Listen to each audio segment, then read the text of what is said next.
Only a mother could pretend to love.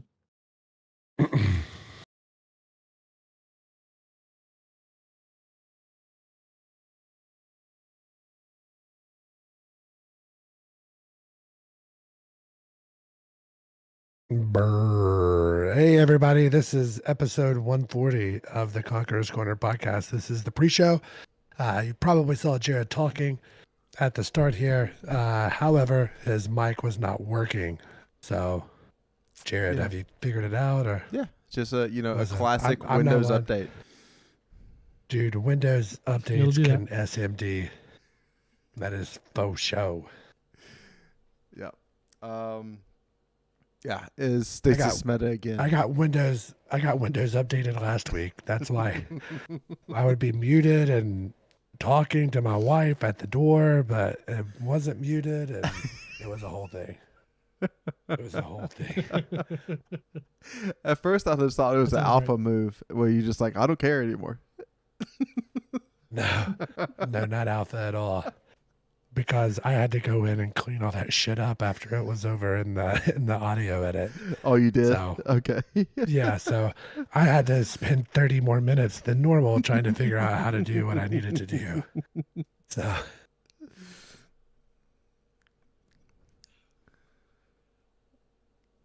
So, man, this TWID is really long. It is made up for the lack of TWID length, and I feel like last month it was quite scarce. A lot of Stasis stuff we're going to be talking about. Some exotic changes, some armor rework, and the Death Titans.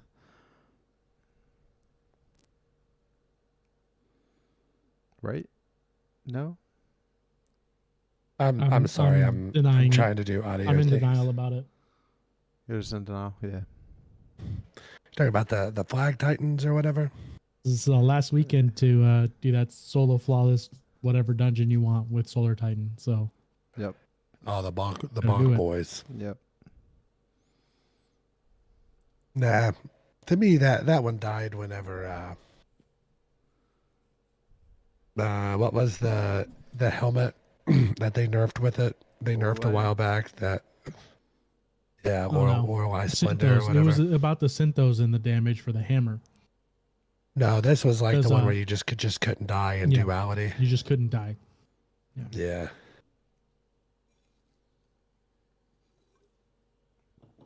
Yep. Tomorrow is Thanksgiving, so mailbag questions will be sent around that. And if you have any, make sure you get them in to us, and we'll put them on the list. Yeah, we're making a list and checking it twice.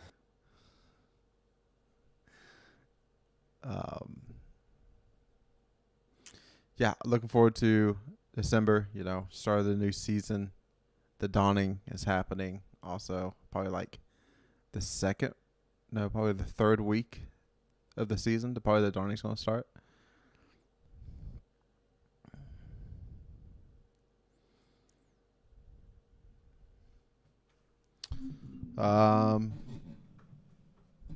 We waited until the last week of the season to complete the Conqueror guilding.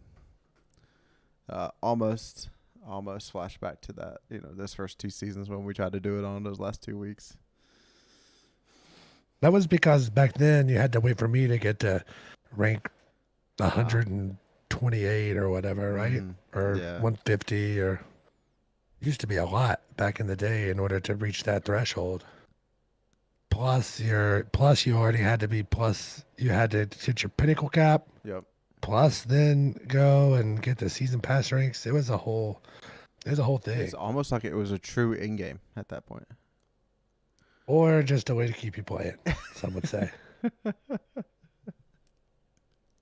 Some would say that.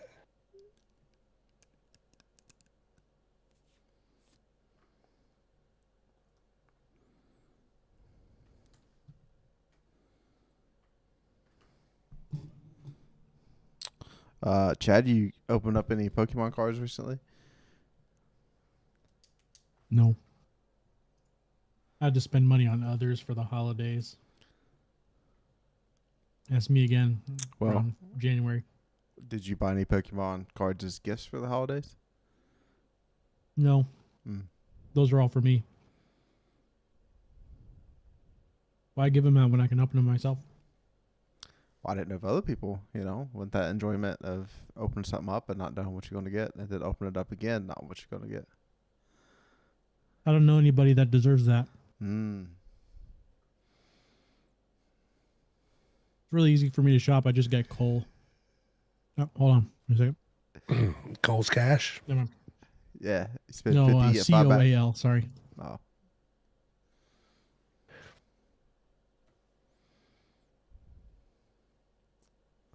All right. So to all of the Twitch homies that are here, hopefully the Twitchers. sound is right. So we're gonna let Chad check on that while we talk. We have. I really thought that A, Jared wouldn't be here today. B, it would be a short twid, and this would probably be something like a 40-minute episode. So it's probably not going to be any. So far we're over 2. So we'll see how it goes, and looking forward to that. Should be a fun time. Yeah, you It's- dropped out of the GM chat last night, and then me and Chad were just talking. I was just like, yeah, I don't think I'm going down tomorrow. Not getting off work early, so I'll be there. And then you was gone, and I was just like, I'm just not going to tell him. I'm just going to show up. Yeah, just surprise. Yeah, I had some things I had to tend to, So, thank you, Nina, in the chat. Much appreciated. Sounds good. Rican beat you there, buddy.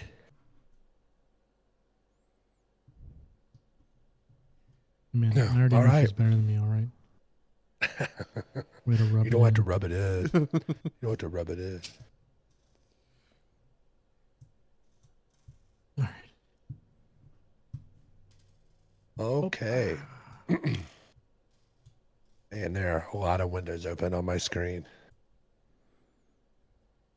The way And Screen, which everybody one? has squiggles. It's multiple. I've got 1, 2, 3, 4, 5, 6, 7. I've got 8, 9, 10 things You have open right 9 now. screens? Oh, No, 3 screens. I was about to be impressed. 3 is just the standard. Yeah. The standard is the standard. All right. I'm going to click my mute button and then try to talk and tell me if you. Nope, you went silent. I didn't see any squiggles right. in Zencaster either. Yeah, suck at Windows Update. You are defeated. Until next time. Until next week.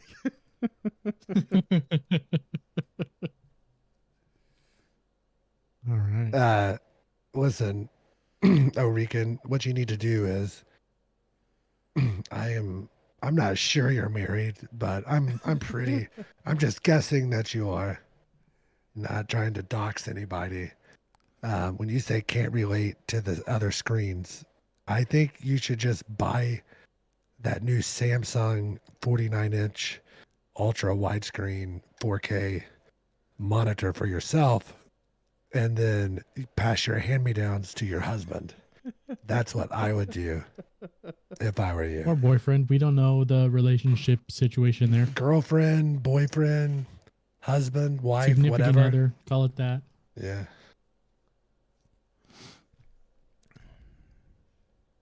All right, clicking the button.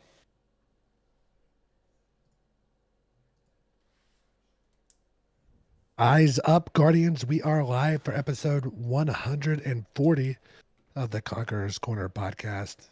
Today is Wednesday, November the 22nd. I am the Destiny bad boy, NotRyanFox, and I have returned with my fire team, who all of you CCBs know by now. Jared? Hey everyone, so Bungie's kind of laying out the meta for next season. It's going to be Solar, it's going to be Stasis, it's going to be reworks, and a nerf to Staying Alive. And the chronicler himself, chadocero. I'm sad. I'm gonna be hanging up my hammer on the tool wall, putting it up right there, and gonna be sad. It's going to be hanging right next to my Well Radiant sword, I'm afraid. But as a reminder, if you're watching this on YouTube or Twitch, don't forget you can take us on the road via Spotify, iTunes, and other podcast services. Make sure you subscribe, unsubscribe, resubscribe, click the bell, turn on notifications, yada, yada, yada. Follow us on Twitter /X at DestinyCCPod. Send us bunch of friend requests so we can play games together. We do have a lot to discuss from the Destiny 2 community team's TWID that came out earlier today. But before we get into that, let's listen to the intro music, which is brought to you by everybody's favorite Link, who you can find on Twitter at LinkOfTimeG. 128, Chado. Is that a second off of what you want it to be, Chad? It's fine. I'll just make It's when it's early that I can't do anything. Okay.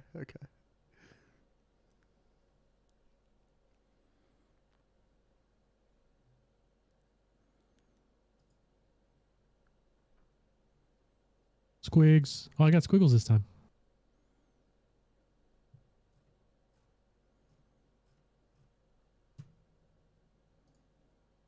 There goes Ryan. His lungs decided to do a thing.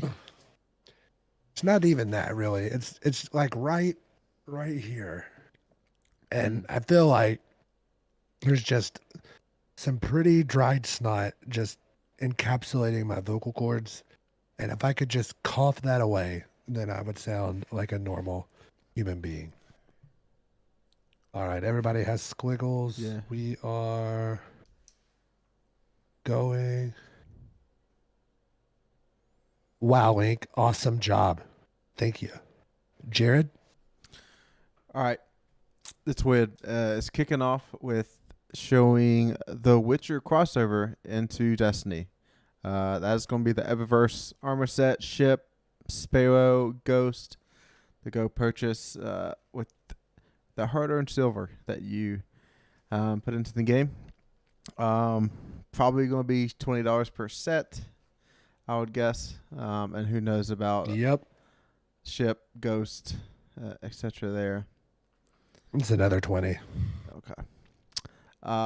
So that you tell me I would have to spend $80 to get it all. You're telling me you'd be surprised if you did? No, that is they missed by 45%, sir, of projected revenue. Okay. So that's gonna be a pass for me, even though this stuff does look cool with the swords on the back of the characters. I would say the hunter helmet is probably gonna be a winner there, and so is a warlock. As like if you're really trying to sell somebody on it, it's gonna be those two sell points. That's weird because I thought the Titan definitely looked the best. Oh, okay. Did either of you play Witcher 3 or Witcher 2 or 1? I played Witcher 3 probably for about four hours. Okay, so Witcher 3 puts me in mind more of the main character like Geralt or whatever.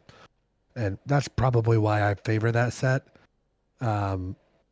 I think I like the Warlock helmet, but I don't really care for the rest of it. But I think the Titan one looks pretty rad, and that hurts me to say. I like the two swords on everybody's back. That's the only reason I want any of it. Yeah, so in the lore of the Witcher, you have like a regular sword, and then you have like a monster sword, right? So there you go. You know about it. It's good for ghosts and things. Well, I know mythology. Did you? And I guess the Netflix show was pretty rad. Oh yeah, I never watched it. Yeah, no, it was good. It was good. Yeah. It made me want to at least look at a game. So I did. I looked at one and then I called it a day. Looked at it and I was like, 120 hours to play this? No way. I do want to say that I realized that I own The Witcher 3, but I own it on like Xbox, right? So I was like, man, I wonder, because I think that game came out. Man, it might have been like 2016 or something like that. That game came out, and I was wondering. I was like, I wonder how much, like Witcher is these days. So I pulled it up on Steam, and you can get the game and both DLCs for $12.49. That doesn't Actually, get it you came an out. armor set. Huh, that's where I was headed. Oh. That's not even enough for one armor set. So and that game came out in 2015. Actually, so I was a year off. But we're not here to complain. I will say, incredible game, incredible value for $12.49. Like you legit have over 100 hours. Because what happens in that game, you start off in this giant open area, and then you like play for like 4 or 5 hours, and then you realize that you're really on like 5% of the area of like that island. And then you open up another island like 2/3 of the way through. So there is so much game. There's a DLC that's called like Blood and Wine or something like that, I want to say. And it's even better than the base game. So all kinds of stuff to do. Highly recommend it. Cool crossover, but probably like 7 years late. Yeah, 7 years ago, what there was still under Activision. Yeah, they were. Yeah. So it came out in 2015. So, I mean, Destiny 1 that would have been like around the time of Taken King. Yeah. So, what I thought was weird. So CD Projekt Red is the company that did the Witcher games, and they also did Cyberpunk 2077, which has like the same aesthetics as Lightfall. Why did they not do like any sort of crossover there? This did Cyber. I just not as familiar with Cyberpunk then. Like I know, Norm. There's like one or two. It's characters. Keanu Reeves. Yeah, Keanu Reeves like is he's in there, but like it's. But like whether iconic characters. It's kind of like a. Yeah. So in that game, basically you can augment yourself with like robot parts and like AI and stuff, which kind of seems to fit, like thematically. It's bright colors, neon, not really steampunk, but that like neon stuff of Lightfall. But oh well. Yeah. The stuff still looks rad. Yeah, for sure. All right. Next up is the Season 23 Artifact and all of its mods. I really like how Bungie just gives these ahead of time now and doesn't wait till the day of the season for people to start looking there and seeing what they are. So column 1's always there's basic champion mods that for some reason they only gave us 4 out of 5 here for some reason. So, the first one is the anti-barrier sidearm. So, I mean, it's a wasted slot. So, it's like not even should be there. So, now we have 4 other ones in column 1 to use. So, we got unstoppable hand cannon, unstoppable bow, overload auto rifles, and overload pulse rifle. Oh, no. The only anti-barrier is sidearm? Yeah, that was So one of the things I was going to bring up. Anti-barrier. No. Yeah. Not doing it. Whenever this is like at the top of the TWID, obviously, Mm-hmm. and I was like, I know they're about to nerf Wishender down in this TWID somewhere, Yeah. and it's going to be a rough barrier season. We still got Revision 0, and I will use it on anything. I will not be purchasing anti-barrier sidearm, nor using it for the entire season. I will be. 23. I will be. Brigand's Law. Column 2. This is whenever some starts changing up a bit. Usually some siphon mods and some combining of like mods that make build crafting a little bit easier. You got Flame, Fiber, and Freeze combines Solar Strand and Solar Stasis siphon mods into one. You got Kindling Trigger. Radiant causes solar weapons to apply Scorch to unscorched combatants. Blast Radius. Rapid final blows with rocket launchers and grenade launchers grant armor charge. You have Origin perk Specialization 1. Improves benefits to Sundering, Nano Mutations, Nano Rocket Tracers, organ traits. Go ahead and tell you right now in column 3, there's basically that same thing again, but level 2. Then for the final thing in column 2 is from where you came, increases ability damage to taken and scorn combatants. So ding ding ding. Mm-hmm. Yeah, next season. Anything in that column that stand out to you? Dungeon, you think? Yeah. Just like a little hint at the dungeon.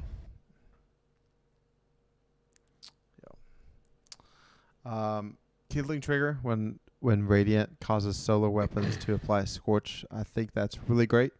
I think that's something I would be having on in that column, as well as Blast Radius. So I was going to say the same too. And I'm not going to take credit for this. I did see it on DTG, the subreddit. Like Eyes of Tomorrow and how sick it's going to be next season. Basically, it's going to be like infinite ad clear with infinite ammo, and you're scorching everything, and you're always radiant. Yeah. So, yeah, those are going to play into that for sure. Moving on to column 3, you got Flint Striker, Rapid Solo Weapon Precision Hits, and Rapid Solo Weapon Final Blows, grant Radiant. So that's kind of what Fox was mentioning there with Eyes of Tomorrow. You have Torch, while Radiant deal increased weapon damage to combatants affected by Strand and Stasis debuffs. So maybe, you're playing with that two sides of the coin there and buffing each other. Then you have Heart of the Flame. Casting your solo super grants nearby allies Radiant and increases the damage of your super for each nearby ally. Golden Gun, the Titan super that has the new arms that just came out, Chad, that like makes it into one big solar tornado. Oh gosh. They're in my brain, but I can't remember them. Yeah. You asked me 3 weeks ago, so I was just using them, and now, yeah. But those are the two that came to mind as a big super damage output with that on. Pyro Gale gauntlets. There you go. Those. I did try Warlock with the that stupid helmet. Dawnblade? That buffs the Dawnblade. The cicada one? Yeah, that one. And it's just like a lot of work for not that much benefit. I tried. It's just trash. So. And what sucks is a lot of those, even like Wings of Sacred Dawn, cool looking exotic, but useless. Float in the air and get your ass shot off of you, but it is what it is. And then we always talk about the Origin Pork Specialization 2. That's the other thing in column 3. And then finally, Wished into Being. While your super is nearly fully charged, ability final blows spawn orbs of power. Wearing Season of the Wish armor decreases super amount threshold. So you get your super a little bit easier when you're at the end of your super with Season of the Wish armor. Column 4, Unraveling Orbs. Picking up an Orb of Power grants Strand Weapons Unraveling Rounds. So this is like Volatile Flow for Void Weapons. This is that for Strands. So I think that's probably going to be popular. Pillar of Ice. Killing an encased combatant spawns Stasis Crystals. Revitalizing Burst. Causing damage with Solar Ability Weakness. Causing damage with solar abilities weakens champions and bosses for a short duration. So it's usually like a 20% debuff there. Then we have Overload Rocket Launchers, and then Dragon's Bite, which is breaking a combatant's shield with strand or stasis weapon, has a chance to suspend or freeze that combatant wearing Season of the Wish armor, increases this chance. Really want you to use the armor. Yeah, I'm not going to do it. No, I'm pretty well set. It's going to be a pretty killer piece to make it on. At this point, it's like the only way that they would have me use that armor is that we have a custom stat point distribution. Like an armor has 62 points, I get to put those 62 points wherever I choose. And not only that, or what if you do the legendary, your first completion of the legendary seasonal activity of the week grants you artifice armor, and then you can focus like your top 2 stat. Like if you want like resilience discipline or something, you can get like one from the top 3 and then one from the bottom 3. Yeah. Then you can choose like, you don't get to necessarily completely distribute, but you can heavily influence, and just do that on like there's 15 weeks a season or something, 14. Do it to where like, at most you're getting 14 pieces of armor, 14 chances at armor, which is like 3 per slot. So you're getting, your class items don't really matter. So that takes some out. You know what I mean? There's a way they could do it to make me run that every week. Because right now I'm not. The only reason I run it now is because you can get like 2 red borders out of it. Yeah, and like these mods are only around for this season. So like next, like when exactly. So that's a lot to put in for. We got these builds. It's either saved. that or artifice armor. Like if it dropped as artifice armor, if you did a legendary, seasonal activity, it dropped artifice, then I would be a lot more likely to do it. All right, our last column here: Horde Shuttle, damaging unraveled targets with a weapon. Occasionally spawns a threadling. Hell of the Storm, shattering encased targets with stasis crystals, deals increased damage. Shattering a stasis crystal releases shards of ice that damage and slow targets. Yeah, I think stasis is going to be pretty hot next season. Rays of Precision, while Radiant Solar Precision final blows cause combatants to ignite. Solo Operative, while you are the only member of your fire team, you deal increased damage to all combatants. So that's really nice, especially with the new dungeon that everybody usually tries to solo pretty quickly. And then finally you have Argent Ordnance, while firing a rocket launcher consumes 1 stack of armor charge, granting increased damage and reload speed until you reload or stow your rocket launcher. That's an old mod returning, right? Yeah. You used to always have the ability for that. It was just like always on your legs. Yep. Man, can you imagine that Argent Ordnance with the rocket launcher from the dungeon last season, where you can fire 4 rockets without reloading? Yeah. Man, that's pretty sick. I don't know. I guess some of this with Dragon's Breath in mind mount too. Bosses. Oh yeah. Forgot about Dragon's Breath.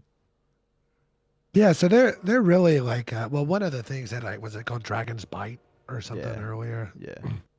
But the thing that gets me is like I was there for all of Destiny 1. Like Dragon's Breath was like, they act like this is freaking Gallarhorn coming back. You know what I mean? Like it wasn't that.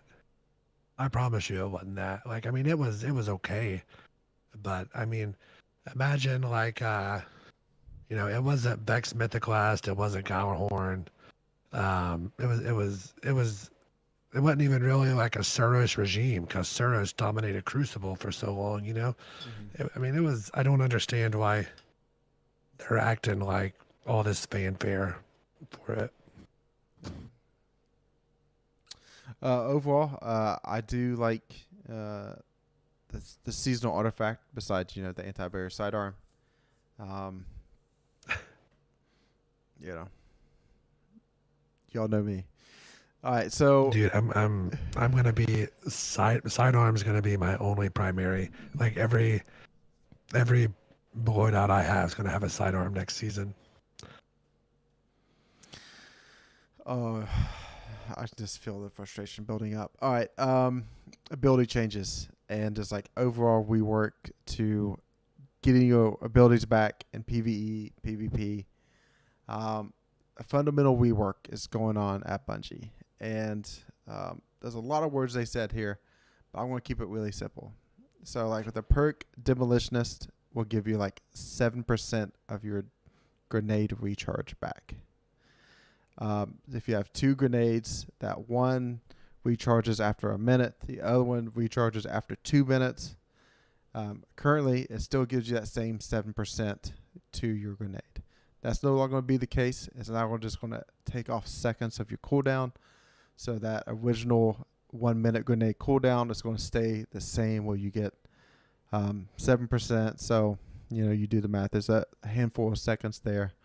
But when that 2 minute grenade cooldown, instead of just granting you double, it's going to get you a little bit less because that grenade is more potent. So you still shouldn't be getting it back as quickly or as you are at the 1 minute cooldown grenade. This goes for all grenades, all melee abilities, and all class abilities.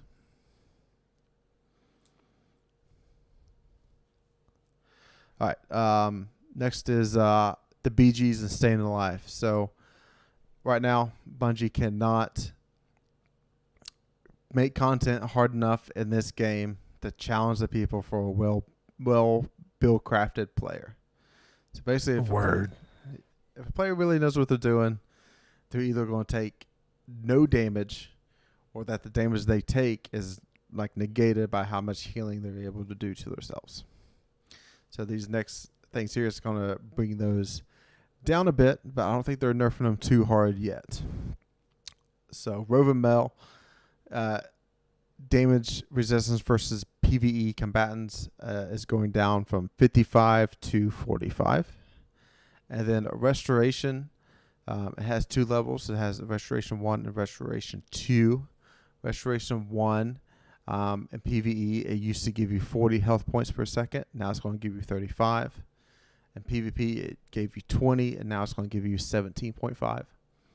Restoration 2, for PvE, it was at 65 hit points per second, and now it's only going to be 50. And then in PvP, it was 32.5, and now it's just going to be 25. Along with those lines, Devour has been really good for a long time about getting your grenade back and just instantly healing you. And ever since 43.0, all 3 classes had the ability to do so. However, it was like more at the soul of Warlock. So instead now, if you do not have Feed the Void equipped on a Warlock and you get Devour procced, you'll get 100 hit points and then some grenade energy back. When you have Feed the Void on, you'll get that full 200 hit points back and that full grenade energy based on the level of combatant that you take out.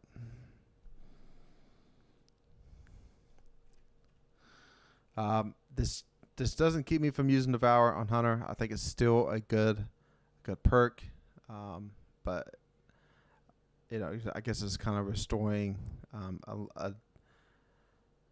making the Void Warlock shine a little bit more. With the other nerfs to Restoration, that maybe some of the Staying Alive Warlocks is getting pushed over to being Void, and not everybody on a solo Warlock. Listen, Void Warlock and really all Warlock so between like the Stasis with the turrets, and then the Arc with the tickle fingers, and like just the ad clear that you can do on that subclass is sick. Void, you can just absolutely wreck stuff if you build into it. And Stasis, you have that very hard hitting super. And with the threadlings and things, you can kind of build into it. It's probably my least favorite of the 5 But it's still pretty good. Warlocks are in a good spot, especially if you use like Eyes of Another World, um, the Arc, the helmet, Crown of Tempest. There's good exotics. Highly recommend Eyes of Another World if you can find one. It basically it adds like plus 30 onto like your tiers on your cooldown, so you can do some sick stuff and have Devour going, and you have just like a quick Nova Bomb, just absolutely just rain some pain and just get back to it. So all of those very good for Warlock. So just because they're killing the well, it's not bad.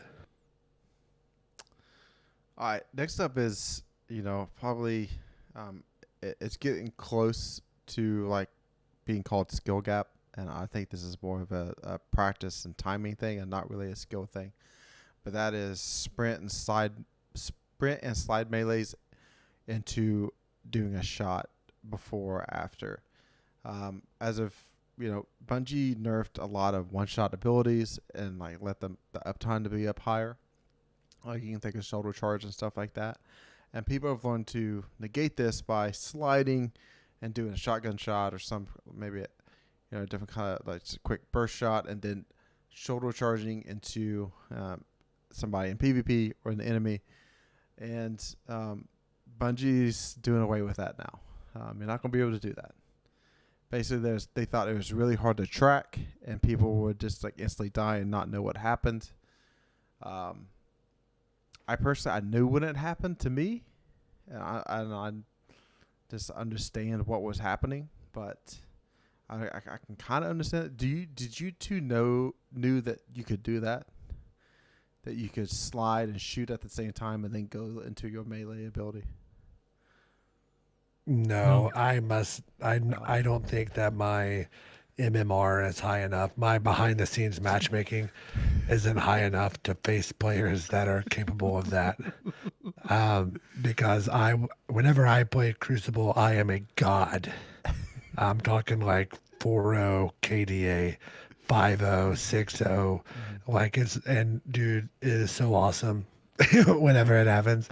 I'm just flexing on people. Like I never lose like a one-on-one gunfight. It's sick. But then after 2 games of just dropping bags on everybody, then Bungie decides to let me just absolutely get dismantled. So I usually play 3 or 4 games at a time, and then I'm done. So I'll like destroy, get destroyed, and then I'm like, all right, I'm over this. So,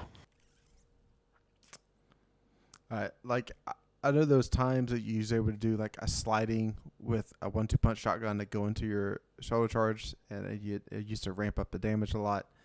That was one of the more funner things to do, but that's going away. Seismic Strike, Shell Bash, Hammer Strike, Howl of the Storm, Concentration, Fletcher Storm, Lightning Surge, Tempest Strike, all of these, or you can't do that with. But Tempest Strike is going to get a little bit of buff here. It's actually seeing probably like, I would say near to no usage out of hunters. But they increased their base damage from 110 to 125, and they reworked the tracking behavior to be more consistent at longer ranges, and they improved consistency when traveling over rough terrain. I hate that. Like, you could be playing in PvP and trying to use it, and you go to slide down the stairs, and you go to do the uppercut, and it just don't even make it past the first stair. It was really, it's like, why would I even try? But I mean, Tempest Strike was dead on arrival. You couldn't amp up the damage with a 1-2 punch, so I don't think anybody was using it at all because of that. It increases the melee cooldown on arc hunters. It's just not this ain't enough to me. This to make it happen. Like, until it's like blinding an enemy, like I don't think I'm gonna ever be using it in PvE. All right, Chad, I think this is time for you to take over this next section here. All right, my Titan brethren and sister brethren. I don't know if that's a thing. It's like But the he's bonk leaning over the hammer. grave, and with that, just like peace out, Titans. Yeah. He just disappears. So first came the banner of war. They like that we're using it, and they like that it's really leaning into what they wanted the berserker to actually feel like. Which I mean, yeah, you want to get in there and just slay out. But for banner of war, they increase the number of enemy defeats necessary to level up the banner by approximately double, and increase the amount of time added per enemy defeat. So you need to kill more things to make it go from like level 1 to level 2. But each enemy kill gives you more time on the timer. So it's a little bit more forgiving on the time, but you don't get the extra damage buffs for until you kill more enemies. The values vary depending on the type of target defeated, and then they fixed an issue where unpowered swords were granted a damage boost by Banner of War. So you can no longer bonk with the sword hilt to get that extra buff. Next was the throwing hammer, all for all my bonk boys and girls, and theys and thems. When picked up, now returns melee energy over 1.4 seconds rather than instantly, and increased projectile tracking strength by about 20%. So if you're throwing it at a distance, you have more of a chance of it actually hitting a target. But when you pick it up, it takes 1.4 seconds for it to be fully reloaded again. So you can't just pick it, just keep chucking it. And like the animation goes long enough for it to automatically just be brought back up. So you can't just walk up to somebody's face and just with restoration, just keep bonking a mini boss until it's dead. Sadly. So there's that. For Sol Invictus, they reduced the maximum sunspot duration from 20 to 12 seconds.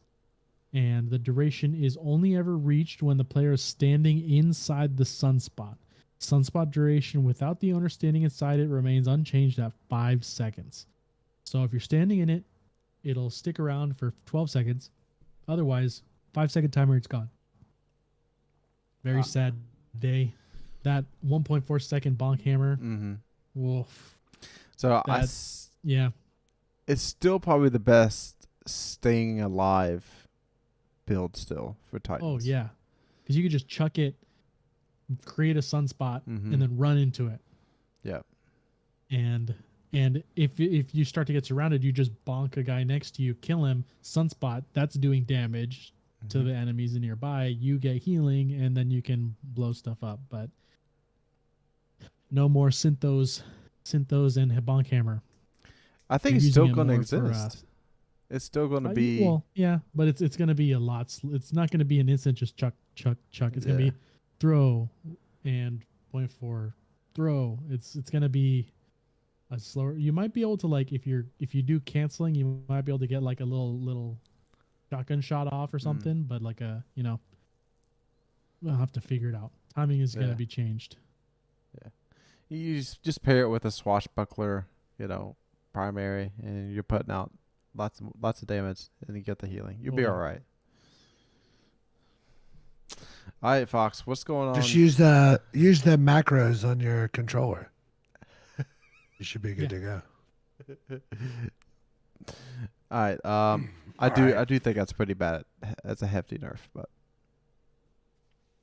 it'll still be good. It'll still be fun. I do quite enjoy throwing that hammer around whenever I do venture off the Warlock for the 1% of the season that I do. Well and Ward of Dawn, basically they were in the tier, the fastest tier, essentially, that you get these supers back, and they are just bumping them down one. So the base cooldown is going from 417 seconds to 455 seconds. They kind of basically come out and say that this is the first thing that they're doing to WoW, that more changes are coming. So it's probably still going to be good. It's not going to be as good it's too good where it is. So I don't have any problem with it of them trying to bring it down. My only issue with bringing it down is like they've designed 4 years of content around Well Radiant.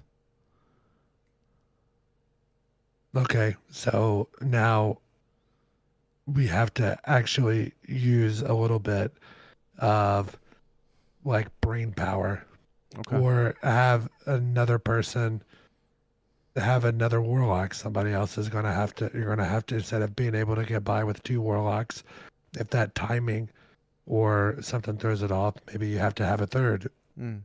Or, that's kind of my thought, especially, if each warlock loses 30 seconds on that, which I don't know. I'm a guy that runs like 8 or 9 plus a Phoenix protocol. So I throw a well, and if all of us stand in it, especially in a GM, which is really that or a raid, is the only time that you really need a well, let's be honest, and we hop in there, then I'm getting 80 to 85% of that back by the time that well's up. So once you have it, you can pretty much run one consistently. And I don't even get the luxury of running with another well warlock because we're all spread out on all 3 classes. So like, your tether that you throw on occasion, I'll get some orbs off of. Chad uses his super. If he's running strand, it's usually for like champions or light bearers, or if he's running his void, it's more of an emergency thing or a damage thing. So like I don't even have anybody making orbs for me a whole lot, and I'm still getting that much up. Like if we were running 2 or 3 warlocks, then we could have a well 24/7. Yeah. All right. One of the things that's tried to combat well in PvP, and that's stasis, and mainly that's conditional finality. But maybe some of these other stasis changes we got going on here is going to help. Stasis was the meta for like 7.5 months after Beyond Light. Mainly hunter.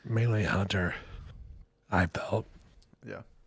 Like the hunters were the most annoying because of the shatter dive. Like had there never been a shatter dive, then I wouldn't have really cared, because the Titan stasis sucked.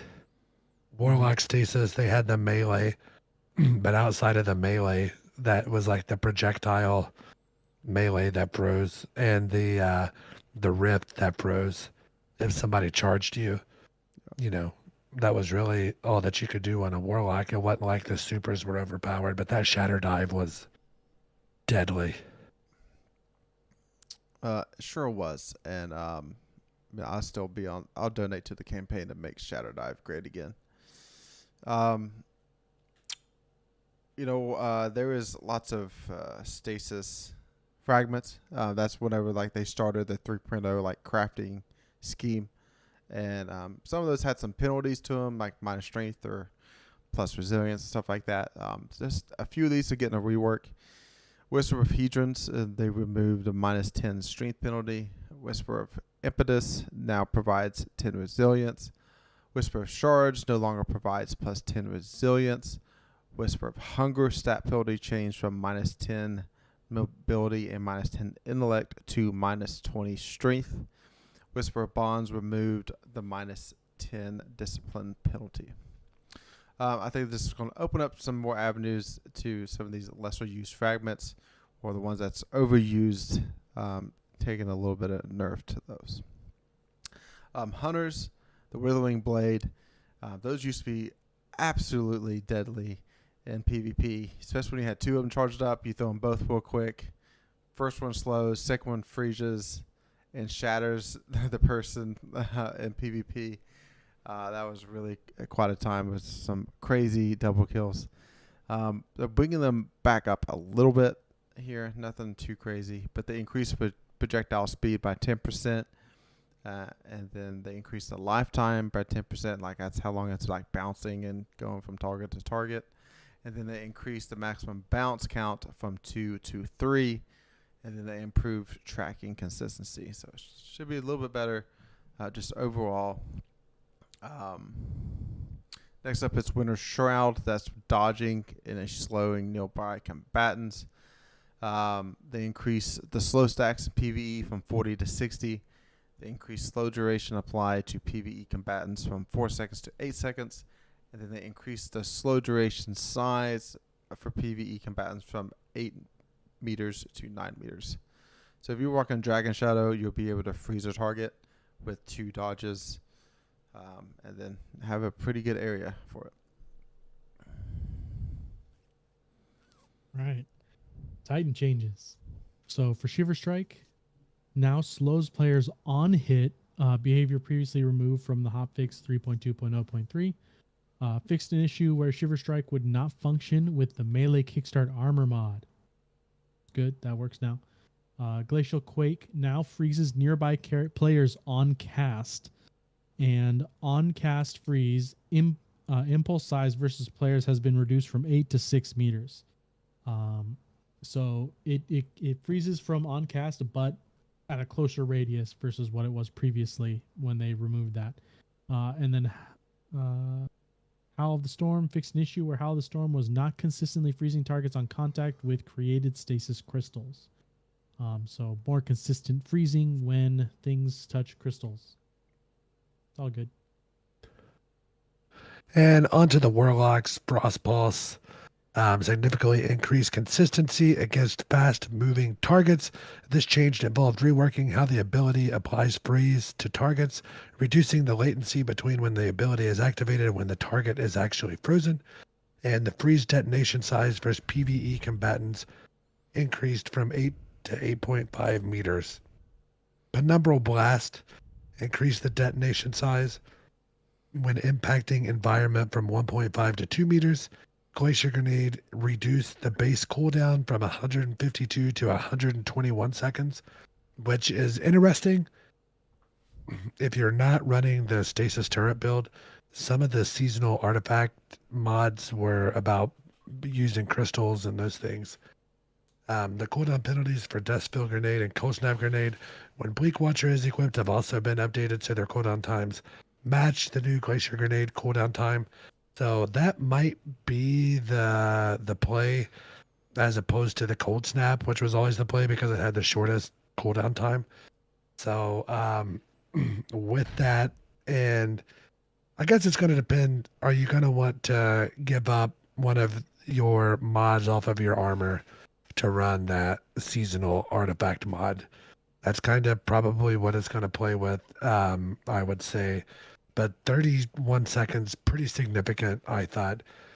Cold Snap fixed an issue where the Seeker was not consistently created in the direction the projectile was moving after a bounce.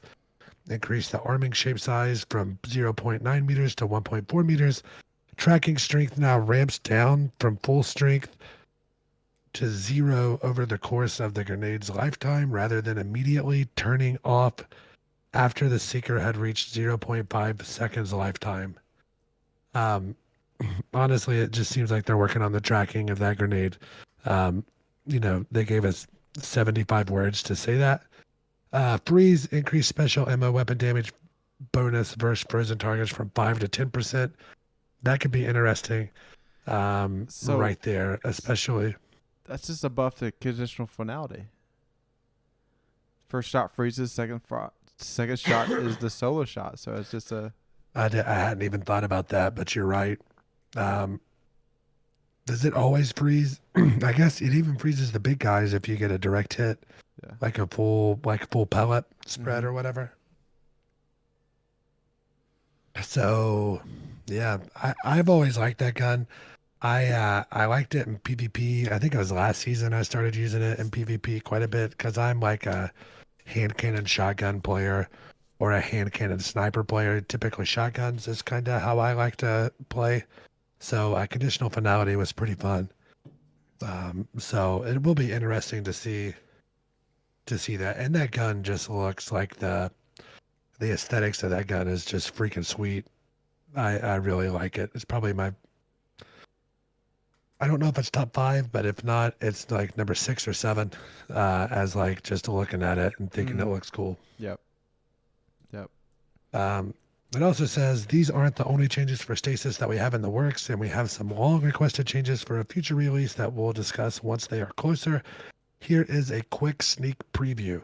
We got 3 bullet points here. Bullet point 1, a new Stasis keyword we're tentatively calling Frost Armor, aimed at addressing some of the player feedback regarding survivability when running Stasis, particularly when not reusing Whisper of Rhyme and Whisper of Chains. Bullet point 2, additional tuning changes and reworks to existing Stasis fragments. Bullet point 3, adding additional behavior to the harvest aspects. So fragment aspect changes. And then do you think that's going to be like the chainmail or the woven mail or whatever? Is that kind of what you're thinking on that, the Stasis one there? Yeah, unless they kind of get in more into like maybe it's more resistant to like arc and void and strand, but like solar damage like melts it really fast and does more damage to that like ice armor. That would be sweet. I would like them to see a change to woven mail to do the same thing there. Like Stasis would like be the counter to strand, because strand's about movement and the flow, and Stasis kind of freezes you up, gets you jammed up. Right. Yep. Slow. Don't mention my name if you get jammed up, Jared. Yep. All right, now we got some exotic armor reworks and mods reworks. So the hunters are up first here, and Shards of Galanor throwing knife kills now grant super energy ranging between 2.5% to 5% depending on the type of enemy killed. So it's about getting your super, doing big super damage, and then getting your super back again. Oplahide Scythe, nobody uses this thing, but maybe here. Knife kills now grant stacking a damage bonus. It's 30%, 60%, then 100% for 5 up to 5 seconds for throwing knives, and dodging refreshes this duration. Most of the time, if you're like running patrols, you'll get the one-shot knife kills pretty easily. I guess you can get on a spree in PvP with this, but I will say I've been seeing a lot of like Warzone, Call of Duty, like the shorts, YouTube shorts of people going off with those throwing knives. Yeah. And it really made me want to bust Ophidius Faith out with the hunter and just kind of start throwing some knives around and seeing what happened.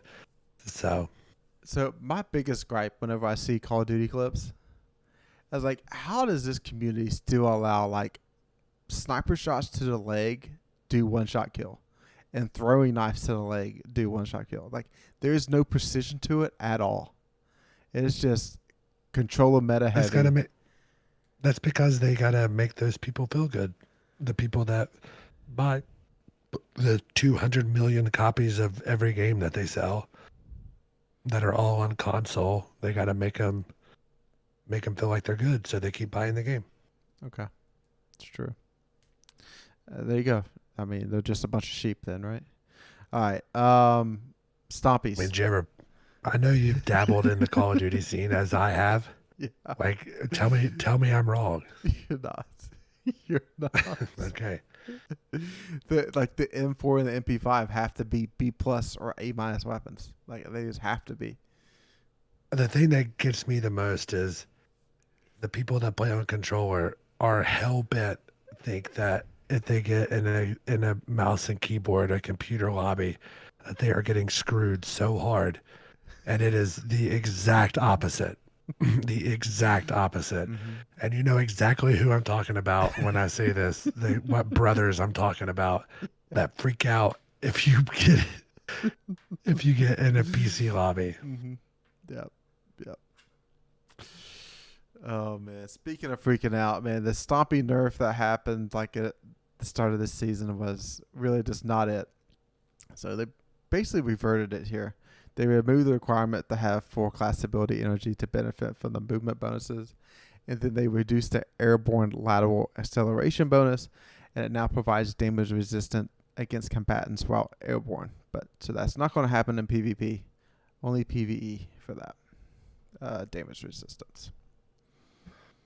Buccaneer's Trick Sleeves sidearm damage bonus now persists for 5 seconds after your shields have been recharged. Sidearm kills extend the damage bonus duration for 3 seconds and completely reload your sidearm from reserves. The sidearm bonus has been reduced in PvP to compensate for it lasting longer, and now it does 10% extra damage instead of the original 35%. Bombardiers now applies 20 slow stacks to enemy players and 40 slow stacks in PvE. That means one dodge with Winter Shroud will freeze an enemy. So that's nice. Triton Vice, which is the glaive gauntlets for Hunter. They increase the melee damage when surrounded by 100% in PvE and PvP. This is up from 30% in PvE and 10% in PvP. That's a lot. That's a one-shot kill if you're surrounded with the glaive melee. Finally, Celestial Nighthawk. Precision kills now grant super energy ranging between 1.5% and 4.5% depending on your type of target killed. So that's mirroring what's going on with a Shards Galanor there.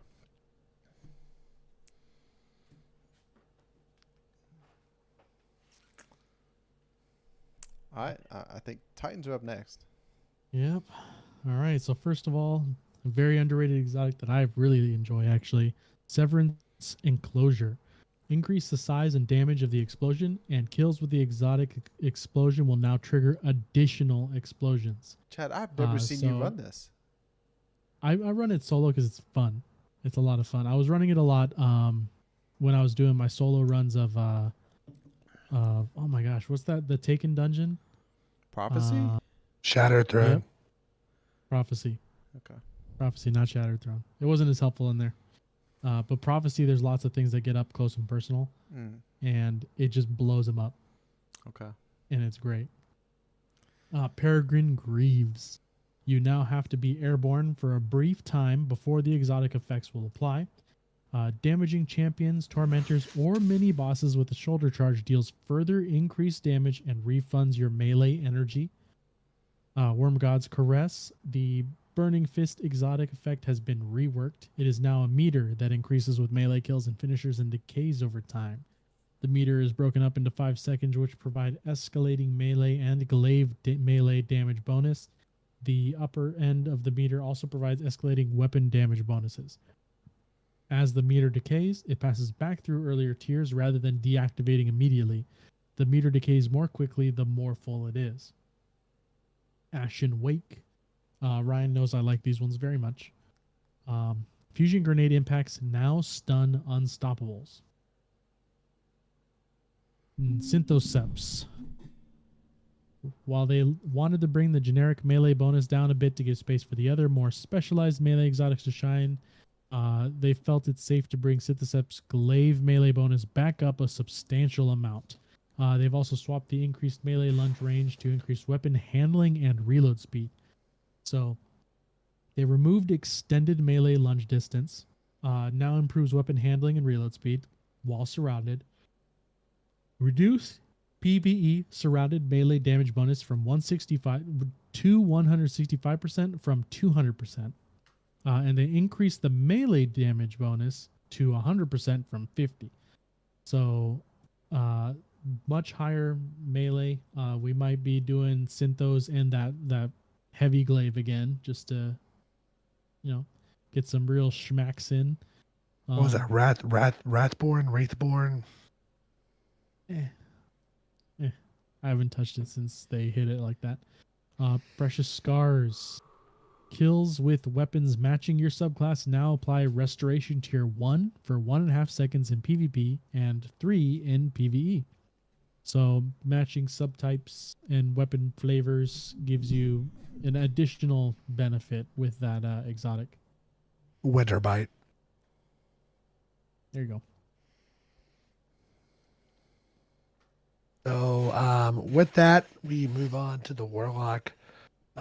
This is going to be a butcher, so I apologize in advance. The Balidor's Wrath Weavers. So currently, what this thing does, your Winter's Wrath Shockwave deals increased shatter damage. Allies in range gain an overshield and increased damage with stasis weapons. So now, whenever you cast a Frost Pulse Rift, nearby allies gain a Tier 2 Stasis Surge weapon bonus for 10 seconds in PvE, 5 seconds in PvP, and a 50 HP overshield. Seems decent, but that's a lot of work to take advantage of. And it really limits, because if you have to run a stasis, that's going to take that first weapon slot, which is going to get rid of your Wishender bow. It's going to get rid of your Arbalest linear fusion rifle. It's going to get rid of your Jared. What's the pulse rifle that came from the Seraph Revision 0 mission? It's going to get rid of all those that are anti-barrier next season. So your barrier is going to have to be in the second slot sidearm. So I don't foresee this being a huge thing. Apotheosis Vel. This is another one. This is one that my game likes to drop for me quite a bit. It currently immediately regenerates health, melee, grenade, and rift energy upon activating your super.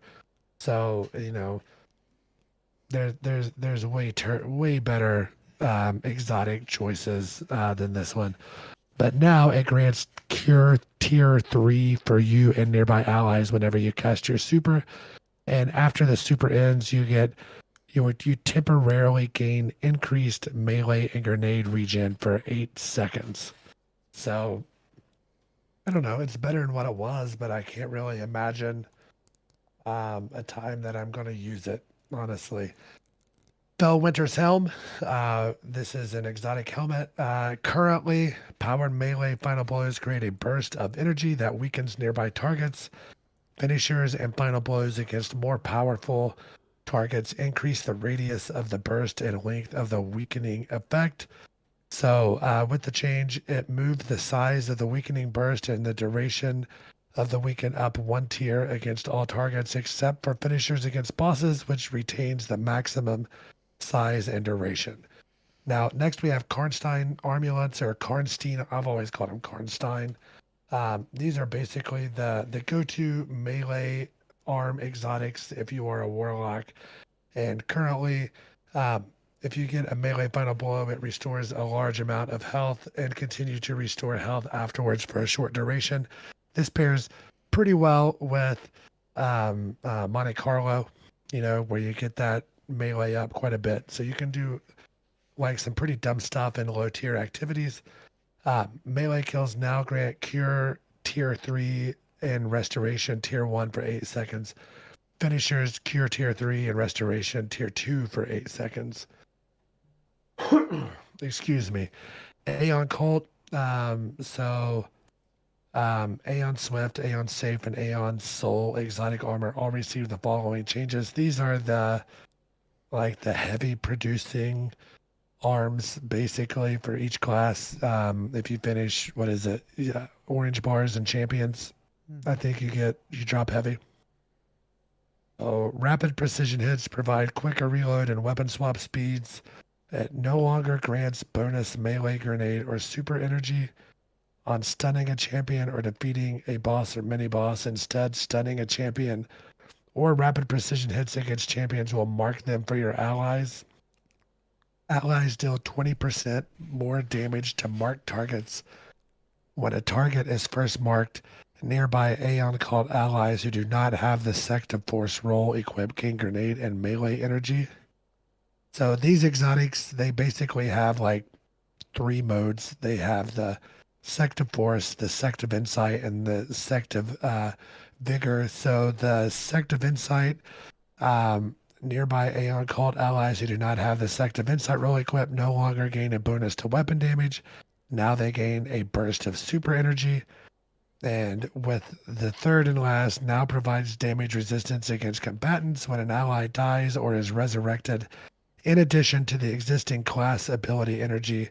When you cast your super, nearby allies no longer gain an instant burst of healing or overshield. Instead, critically wounded allies gain damage resistance from combatants as long as they stay near you. Those who do not have this role selected but have the exotic equipped also recover class ability energy more quickly. Um, I'm I'm gonna be honest. This to me sounds like they're trying to polish a turd. Like it's like when are you ever like this is a waste of their time as much as it's a waste of my time based upon other exotics that we have. I can see some usage here with Sector Force combined with Sector Insight, because basically you're debuffing a target with Sector Force, and then as long as you get that finisher off with the person with Sector Insight that you've debuffed, you'll get that heavy ammo.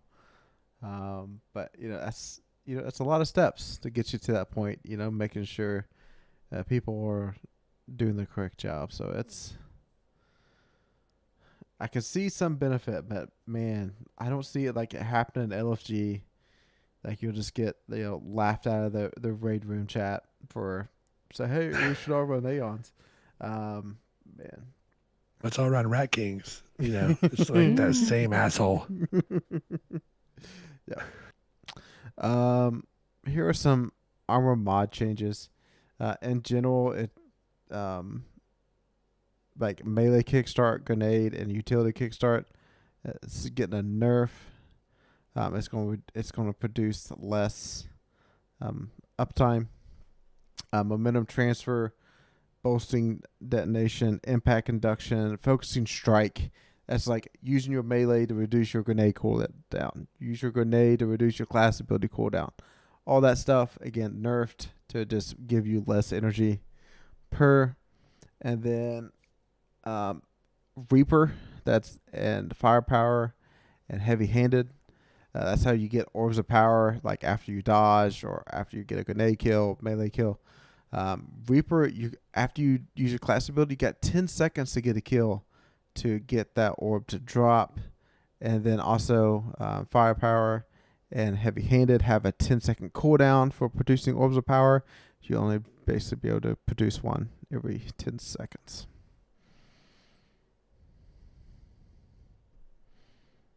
So, less ability upside. All right. Fire Team Finder. Bungie put out an article today about LFG, and I think Fox or Chad, one of you two, you said you actually read through it, and it's going to be launching. Yes, I scanned it. Okay. I scanned it and then backed out and noticed we had a TWID. Yeah. But it looks like the menus look very self-explanatory and easy to use. So it should be very easy to figure out. Now, as far as how good they are going to be running some tests on November 30th from 9 to 5 p.m. up to their discretion. They're going to be running it on a beta. So anyone that's online that wants to try it out, they can test it, which will let them put it through a stress test and see how well it works, how bad it works, and help fine tune all the kinks out of it while it's actually working on the live game and not on like just a server bound version. So I think that's neat. I'm sad that I'm working that day because I would like to fiddle with it. But at least, I'd like them to do more of those tests. Like do it on a Saturday or Sunday when more people are off and at home. That way you're really putting it through the meat grinder and seeing if it actually works out well. But like I said, the menus look really, really easy to scroll through and select what you need to do. So if you're on the 30th, try it out. If you're on a Thursday in a work week, get on and try it out because we don't work weekends to accommodate the rest of our player base. All right. Drives me insane, man. $1 billion company, and there's not a soul in that place that can work a Saturday after they fire or lay off, 8% of their staff or whatever. Just give me a break. All right. Destiny has added additional cutscenes to the archive, which is on the YouTube. You can go through and look at those. Most of that's been vaulted. Spire of Savings. This starting on Friday, November 24th. There's going to be a bunch of sales inside the Bungie store. And then also the expansions are going to be on sale up to 67% off on PlayStation, Xbox, and Steam. So if you're missing anything, that like expansion wise, it's probably like one of the better sale days to go on and get. And then also in the Bungie store itself, they'll be bringing some items back to the store that was previously gone, that you could go and if you missed something, go back and buy it.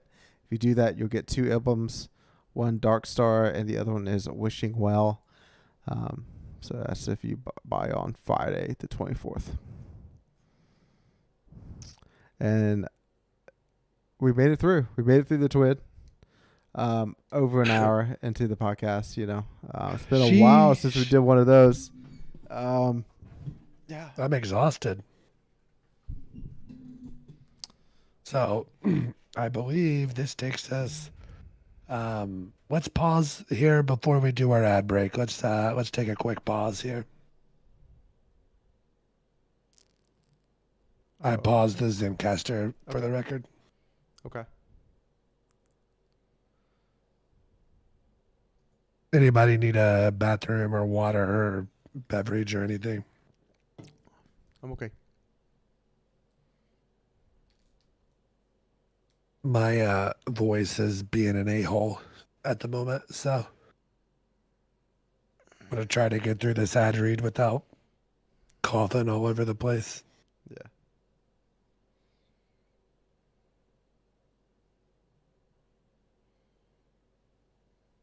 Chad 10425 is the what? plus the like where the ad break starts, plus the 2 minutes or whatever. 106.25.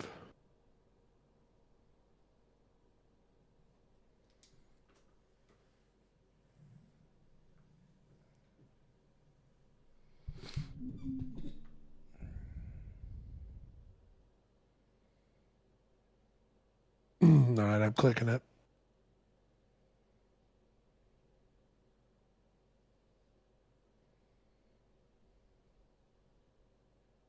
All right, now let's get right into our ad break here with our first sponsor, Zencastr.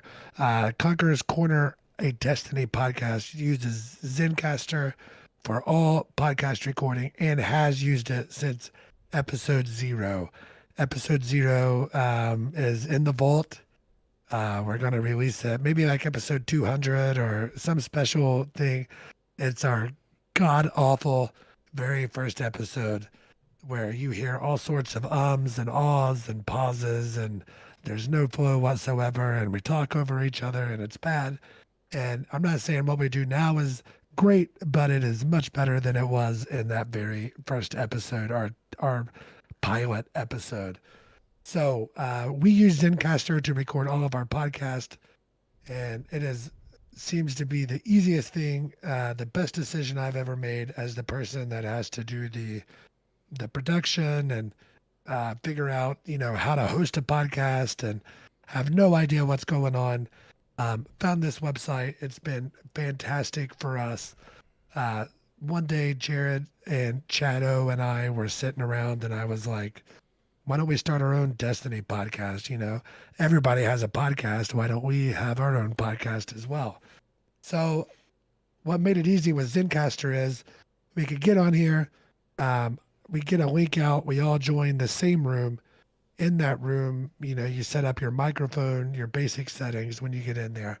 It records all audio locally and then uploads it after, so you have good recordings that are high quality.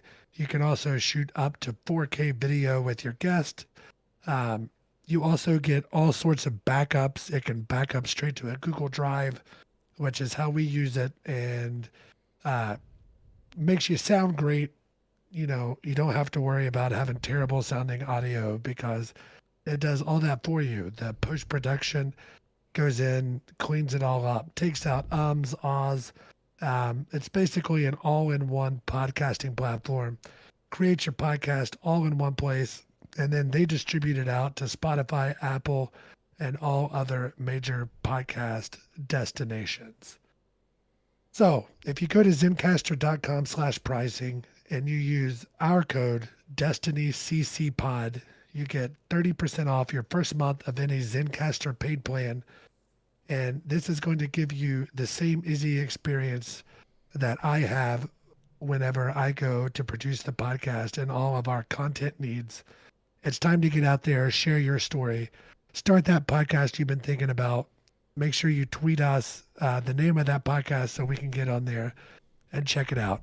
So we did give Chado the hard work of going in, and Chad, tell us what you saw whenever you went. If you followed that link that we also have posted in the show notes, it's also on the YouTube and the Twitch as well. What did you see when you went in there, Chad? So when you click on that link, it's going to send you to a menu of their pricing for just their different plans that they have. And when you have our code in there, Destiny CC Pod, it actually automatically adjusts the pricing on their menu already. So you can watch it change to the new pricing based off of our coupon code. So you don't have to do much thinking about it. You just put it in and you see it right there. And I know that there's been times that I've missed episodes for vacations and those type of things. And Jared and Chad, you guys can attest that it's super easy. You guys coming in, you know, you don't have a whole lot of experience with this part of it, but you basically log on, you send an invite link, everybody joins, and then everything comes at you in high quality audio. You can also shoot high quality video and get all of that done. So as a reminder, use our special link to save 30% off your first month of any Zencastr paid plan whenever you go to zencastr.com/pricing and use Destiny CC Pod. All right. I believe that takes us to likes and dislikes. Jared, you want to get us started? Yeah. My like is straight up going to be finishing Gilding of the Conqueror title. Like there's a few things in the game that he's like, I have to get done. And that's one of them. We finally got it done this week. That was also my like. I figured it would probably get taken. So, like Jared said, getting the Conqueror's seal done, that is like priority one every season, because I would feel like a fraud at being a co-host of a podcast called Conqueror's Corner and not gilding that seal every season. And getting it, the first season it was available, and gilding it every season afterwards. Yep, I was worried too. I was coming around like Sunday. I was like, hey, we got to get that last one in there before Jared goes out of town. But my like for the week is that we're all hopping aboard the hype trolley. There's no train here. We're just zooming from, one stop to the next. Beep, beep. We're excited, but it's nothing train worthy. And my dislike is my bonk boy. I'm gonna have to adjust my timing on that. Not being able to throw it immediately after someone throwing theirs past me, because everybody else's hammer also counts as your own hammer. That's gonna be very sad.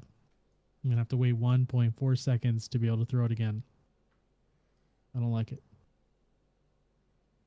My dislike this week. So, this is gonna be pretty. This is a first world problem. I'm just gonna say it.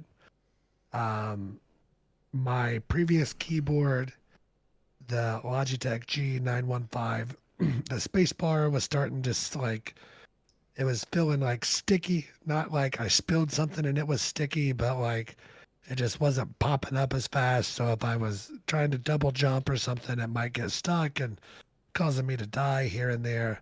The number 3 key was feeling sticky and the letter B was feeling sticky. So I was like, I dealt with it for a while. I tried to order a new space bar and it worked for a while, but you can't buy like a legit Logitech space bar. It's like a 3D printed model that's worse quality. And long story short, I bought the G915 initially because I was playing on a couch with mouse and keyboard on a television. Now, since we moved into our new home, fortunate to have a desk and monitors and blah, blah, blah. So I didn't really need the wireless capabilities. And I was able to save like damn near $110 going from the G915 or the G to down to the G815, with the only difference being the wireless capabilities. However, whenever I finally decided to unbox this keyboard and plug it in, this thing has 2 USB ports that plug in. And I did not have 2 USB ports available in the back of my computer. So it's a mess. It's a struggle. It's a mess. I need a hub. Whenever you have like interfaces and stream decks and keyboards and cam links and wireless adapters and Xbox controller adapters and all these things plugged in, you start running out, and your mouse and your keyboard, everything, you start running out of spaces real fast. So I'm going to have to buy a hub. However, Chad did a quick Google search while I was complaining, and he's like, "Oh, that's a USB pass-through," which has been handy because now I can just plug in like my iPhone charger right there and just and charge my phone. Whereas before I was having to try to find a wall outlet, which was a whole nother issue because with the ring lights and monitors and computers and interfaces and all these other things, those require a lot of wall outlets. So I was out of those as well. So yeah, it's been a struggle. I don't like change. When things get shifted around, I don't do well with it, and I've had a lot of that this week. The dislike is going to be the armor, the armor set, like the Witcher armor set. Like they just missed the goal by 45%. You don't think that they would have did something different this time to like try to get people incentivized to buy silver for the Eververse? I mean, I'm there with you, but we don't know it's going to be $20. Yeah, like it's probably. But I feel like dude, that would have been those like PlayStation armors. Those PlayStation armors were sweet. The one that was like God of War, Ghost of Tsushima, and was it Days Gone or was it Horizon? The other, whatever it was. Like those armor sets were rad, but I wasn't going to buy them. I'm like $20 for an armor set. That's freaking insane. But it's almost like usually when it's like sales are down and you want people to spend more, like you just like try to show them a deal or a reason to go spend, and they didn't do that. They just said, "Hey, here's the armor." Not like I'm there with you, man. Like I agree. Yeah, usually one armor set costs 20, but guess what? If you spend 30, then you'll get all 3 armor sets. There is no situation ever where to buy the seasonal armor sets should cost more than the DLC for the year. Yeah. Dude, I saw somebody on Reddit break it down, comparing it to like a $20 set that you get from Call of Duty. Like Call of Duty, you get like 2 weapon skins, 2 operators, like 2 emblems, a weapon like ornament for $20.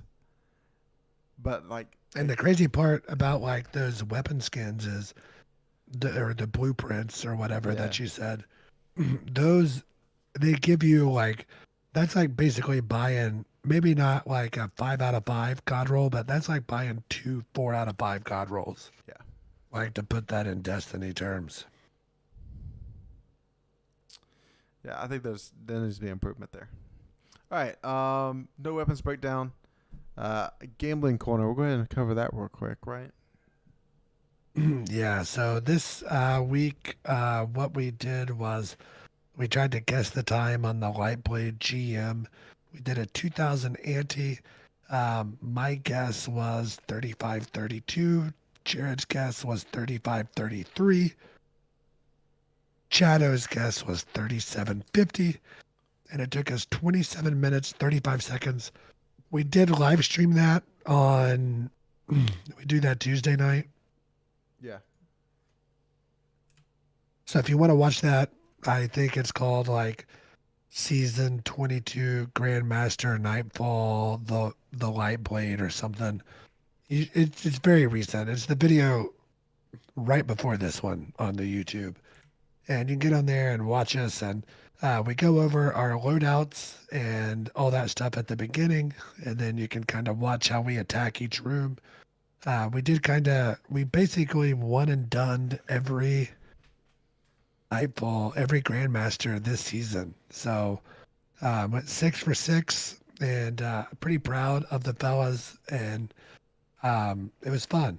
I always have a fun time doing this. It's basically the highlight of each season for me pretty well. So I had fun.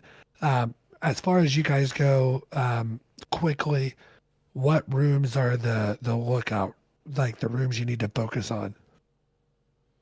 Yeah, for Lightblade, Wishender is your friend here.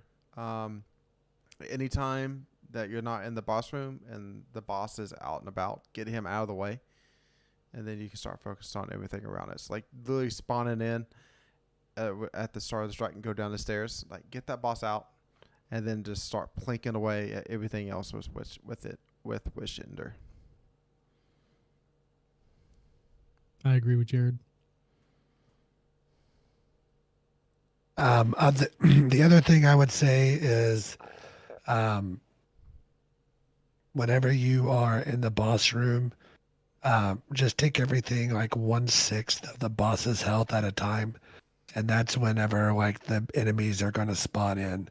So like every 17 or 18% of his health, that's when everything's going to spawn. And at like 33% and 66%, he spawns 3 of the Lightblade knights or whatever there in the center platform of that room.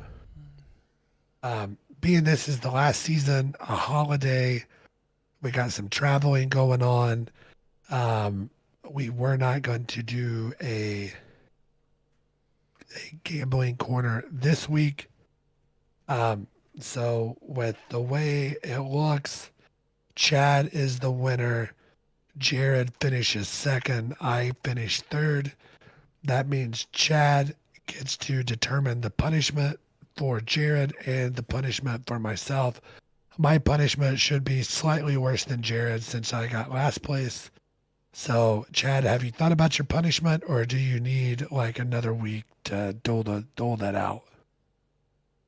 I've had 0 thoughts.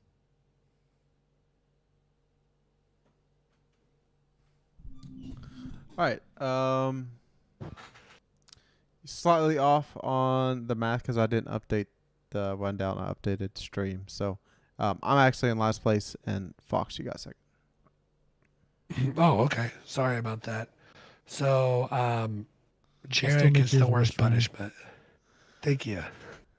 That's just a bro helping another bro out. Yep. So Do you have any inkling at all of what you're thinking, or can you lead us in a way that you're thinking? Are you going to punish us by like making us watch an anime? Are you going to punish us by making us solo a dungeon? What is your idea of punishment? Are you going to make Jared play Gambit with a sidearm for 4 hours? Like, what are you going to do? That gambit with the sidearm was the only thing I would have designated as a punishment there. No, literally no thoughts, none whatsoever. All right. So next week you'll come with our punishments. Sure. I'll write something down. Sounds good. With that, I believe that takes us to the lore section. Oh boy. All right, so we're going to finish off the last lore book of the season, starting off with A Big Fan, Chapter 5. Amaru floated at the edge of a large crowd, waiting for the opportune moment. He tried to remain inconspicuous. The hive ghost had snuck out of the tower, leaving his bone-ridged shell behind to avoid unwanted attention. He filched an old shaded shell from an office junk drawer. The sunglasses made it perfect for sneaking around under cover. Given the gaudy shells these prating tower ghosts wore, Amaru was sure his new appearance would go unnoticed. He wandered around the last city for a while, watching the citizens putter from one inane task to the next. Since resurrecting Savathun, Amaru had been witness to the creation of a throne world, cosmic-level spellcraft, and interplanetary invasions. Being pent up with the humans, watching them haggle over the price of charged carrion skewers was maddening. He was nearly bored enough to return to the tower when a stream of rowdy celebrants piqued his interest. They poured into the streets from houses, bars, and betting parlors, all making their way toward the edge of the city. Amaru floated among them. The crowd eventually arrived at the perimeter of an abandoned military base. Well-to-do patrons filtered past redjacks into the base, while most of the crowd gathered around enormous screens set up outside. The screens displayed the opening salvos of a crucible match, and Amaru could detect changes in air pressure as the guardians bombarded each other within the facility. After the match's brutal conclusion, the crowd dispersed. A few diehard fans waited around the gate to congratulate the participants. Eventually, the Crucible's boisterous announcer emerged to receive his fans' well wishes. Once the crowd had thinned, Amaru floated up to the one-horned guardian. "I love what you're doing there, big guy. I got friends who would be very into your whole kill or be killed vibe." Amaru could sense Lord Shax blinking beneath his helmet, trying to place the ghost's voice. "Well met. Perhaps your friends will join us in the field." "Oh, you met some of them already. You got a lot in common, actually." Amaru raised his voice in imitation of the Titan's booming commentary. "Only the strong survive. Make your pain your ally. Dying is an essential element." That's right in their wheelhouse. You might even call it a philosophy. "Well, the Crucible is more than just senseless violence," Jax patiently explained. "It's about honor and fair play. It's about bringing the best out in one another and rising above our limitations. I totally understand. The goal is to be the sharpest we can be, and anyone who can't handle the edge gets cut. I'm a big fan. Thank you for uniting so many different types of people, more than I could have imagined. Many thanks for your support. I hope to see you and your friends again soon. Until next time." The massive guardian gave his admirer a brief salute and sped off into the city. Amaru watched the Titan recede into the distance. "Whatever tickles your trigger finger, buddy," he muttered. The hive ghost floated off toward the tower, renewed in his purpose.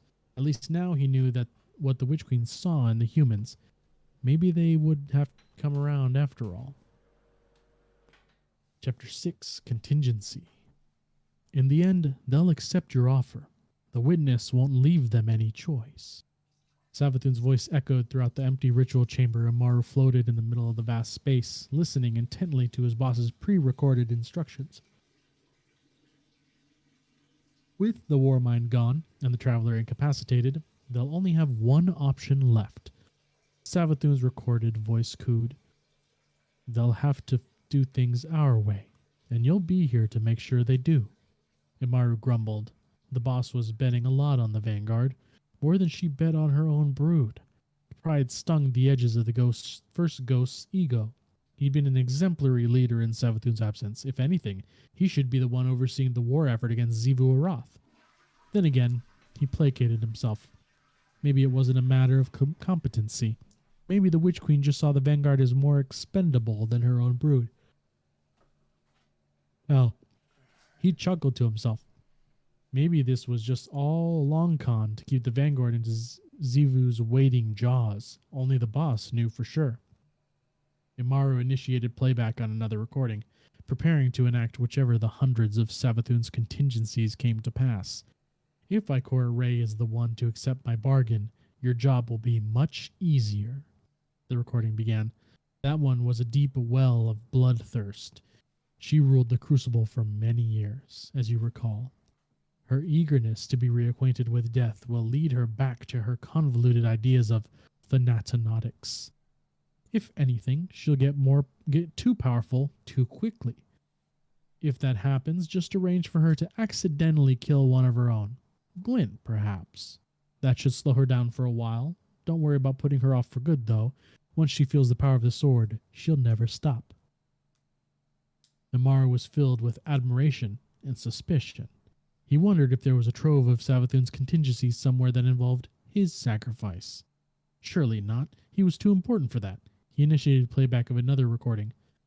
If the awoken queen somehow discovers the pattern before I'm resurrected, the Guardian may attempt to take the heirloom by force. It won't be Mara's idea, of course, but my dear Osiris, in his cleverness, might talk them into a poor decision. In that case, it won't be worth fighting them off. That would only play to Xivu's advantage. Instead, deliver the heirloom to the Cabal Empress. She has more reason than any to use it against my sister, and a protracted war of attrition will be inevitable.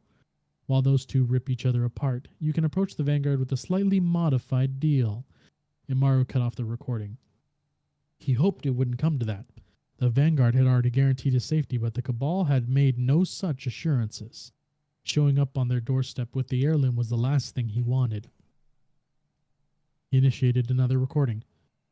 If all goes to my original plan, Eris will reach a crossroads. A hint of concern snuck into Savathun's voice. At some point, she'll glimpse a path to overcome my sister without resurrecting me at all. But there's only one way to gather so many ties in so short a time. She would have to put the Vanguard to the sword, followed swiftly by the Elixni and Cabal. The Hive she would spare, I think, for her convenience. If that happens, there are no more contingencies, no more fallbacks. The Hive would have a new queen, and you a new leader. Wouldn't that be interesting? Chapter 7. A deal's a deal. The air still sizzled with dissipating soul fire as the Guardian and Ikora knelt beside Eris.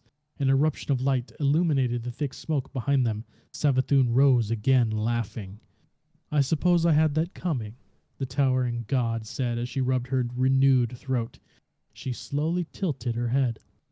Something's different. I don't feel her. Imaru darted up to Savathun's eye level. After she took your power, Eris called upon Xivu's throne world and did something that cut her off from it. Banished from her own throne world. Savathun cackled gleefully as she approached.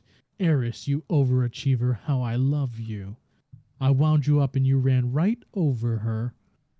Savathun crouched, peering at Eris's collapsed form with intense curiosity.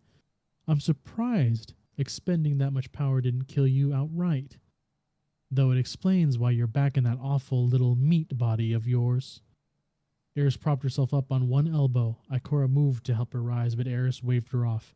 Our bargain is complete. Your sister has been dealt with, and you live again.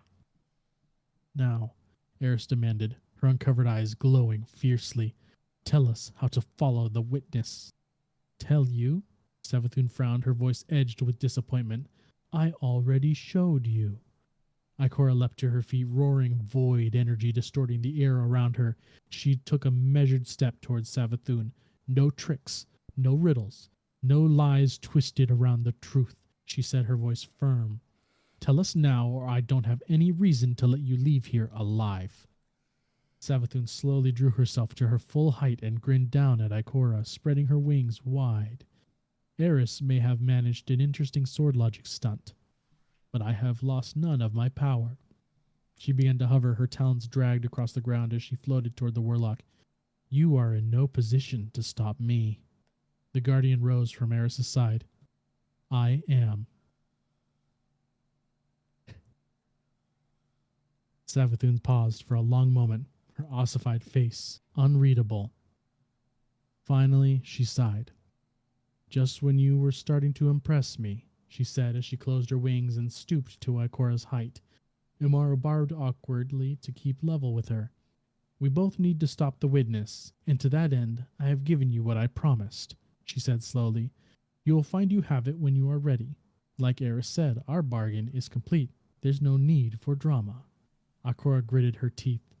Savathun shrugged. Pout all you like, Ikora. It's not a trick, and if you won't take my word for it, then... Savathun looked around the ritual space of her throne world. Her eyes settled on Amaru, and she smiled. Take him. What? Savathun ignored him. Take Imaru, my loyal ghost, my connection to the light. I leave him with the Vanguard willingly, so if you would rather give me my final death than stop the witness... Crunch. Capiche? Imaru flew between Savathun and Ikora. Don't I get a say in this? No. Savathun laughed. You have your orders, and the rest of you, she gestured at Ikora, the guardian and heiress, who had drawn herself unsteadily to her feet. Don't mess this up. The witness wants to sweep our pieces from the board, and we're having such a lovely game. Savathun turned, wings trailing like a gown, and Ikora took a half step forward. The guardian was at her side in an instant. Eris placed her hand on Ikora's shoulder. Take care of yourself, Eris. It was such fun seeing your mask slip. The delighted laughter of the Queen of Lies echoed through the ritual chamber as she vanished down the long hallway. Final chapter, Chapter 8, Proportionality. Savathun flew heavily through the shifting skies of her throne world. She struggled to build speed. Her wings seemed frustratingly stiff following her resurrection. She felt slow and uncoordinated, as if her body was not yet entirely her own. She frowned and drifted to the side, favoring her right, and did not see the spinning disk of void energy until it caught her low in the thorax and sent her tumbling to the ground. There was a terrible noise, a flash of purple metal, and then it was over. Imaru materialized in a burst of light. He looked down at Savathun, and then up at Saint 14, who stood over her body. Already? Imaru muttered in disbelief. Saint's face was hidden beneath his helmet. The lavender ribbons on his armor swayed and trailed with each heavy breath. It took him a moment to acknowledge the ghost. I heard you were in Vanguard custody, Saint said. I'm not a prisoner. More like an insurance policy. Anyway, I could sense something happened and Eris let me come down to check it out. Saint nodded, his focus on Savathun. Something happened, yes, he said, and nudged the pile of broken chitin and crumpled the wings with his boot. Imaru hovered close to Savathun. I'm not even going to ask, he said while channeling his light. Savathun rose to her knees. She took a raspy breath beneath her eyes and found Saint. She smiled. For Oz, Saint stopped her. Imaru flew into Saint's face. All right, you've made your point. Saint wiped the steaming ichor from his visor with a thumb and gestured to Savathun's remains. Again, he said pointedly. Yeah, I don't think so, Imaru replied and initiated his transmat. Saint suddenly flared with void energy, his palms out at his sides. A violet ward of dawn dome burst from him. Imaru felt it ripple through him like a pressure wave, disrupting his transmission. He bobbed unsteadily. He was unable to see, but he could feel. And now Saint's armored hand gripped him so tightly that a hairline split ran through his shell. You will bring her back. I'm getting a little tired of you people threatening to kill me, Imaru said into a muffled void. Saint's fist loosened by a fraction. You will bring her back, and I will give my word that you and she will both leave when I am finished. When you're finished, Umaru echoed, and he felt Saint release him.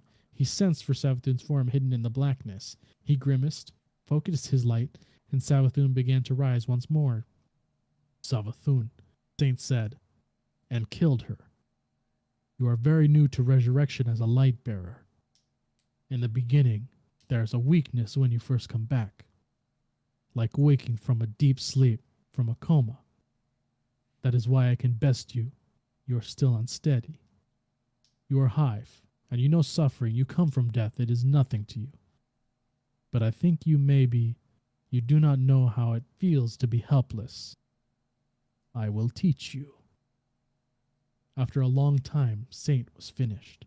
The dome vanished, exposing the Exo, the Ghost, and the God to the murky throne world sky. Saint slowly keyed in his transport request and removed his helmet. As he transmitted out, he looked once more at Savathun. This was not for Osiris. This was for me. When Saint returned home, Osiris met him at the door. You were gone for a while. That must have been quite the patrol. Are you hungry? And Saint 14, the greatest titan who ever lived, fell into his open arms and wept. Sheesh. Saint's a monster. I'm sure all the Hive can now agree with the Elixni.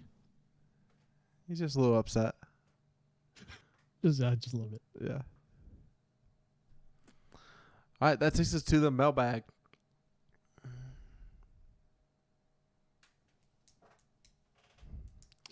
All right. It's time. My voice is it's getting worse the further the show goes. So Jared, I'm going to let you kind of handle the explaining what we're doing here and stuff. All right, we're going to do a Mount Rushmore of Thanksgiving sides. What a Mount Rushmore is, it's a snake draft. So, I mean, we can't have the same sides. Like mashed potatoes can only be picked once. Macaroni and cheese can only be picked once. It's only on one of our Mount Rushmores. So, since Chad's the winner of the Gambling Corner this season, he goes first, Fox will go second, and then I will go third. But when round 2 starts, I will be getting the first pick, then Fox the second, and then Chad the last. And then snake draft, that's how that works. So, Chad, go ahead and get us kicked off here. What's your first pick? And it's Thanksgiving sides, correct? Just Yeah. sides, no, okay. Yep. I'm gonna go. I don't know what you guys call it, so I'm gonna say the two things that I know it's called: stuffing/dressing. Okay. Yep. I feel like that's a pretty solid 1-1. Most people really like it. I'm not a stuffing dressing guy. Most people are. I know I'm the weird one. That's fine. For me, I don't know if there is a better answer here.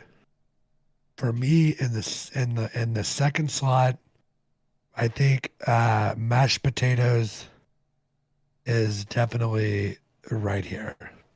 I feel like this is the glue that holds everything together. Mm-hmm. You've got people that like stuffing, yeah, people that don't like stuffing, yeah, people that like mashed potatoes, people that don't like mashed potatoes.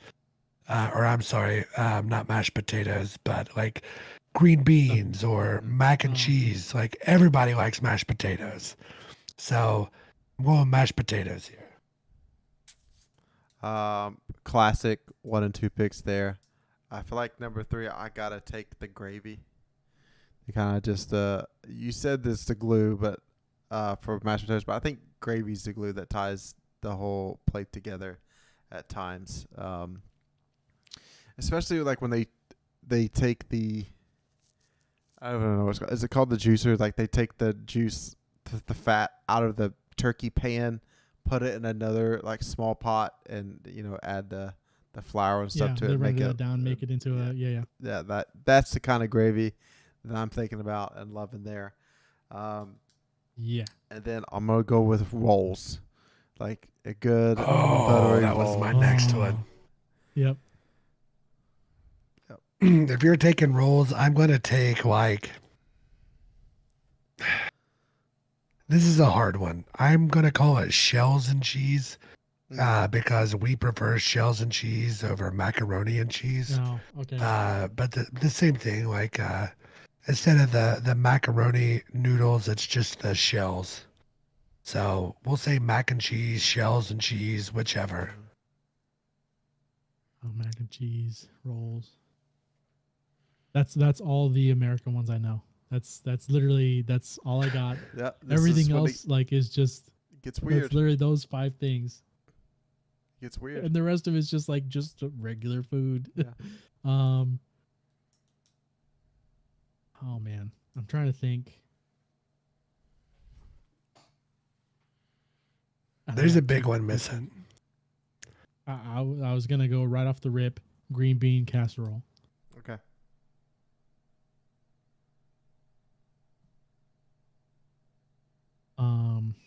And then let's see here.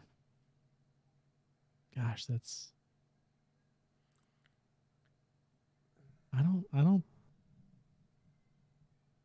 Jeez, really there's I want to just say rice and beans because that's that's rice and something beans. I'll find. You can do that. That's fine. If that's what you want. All right.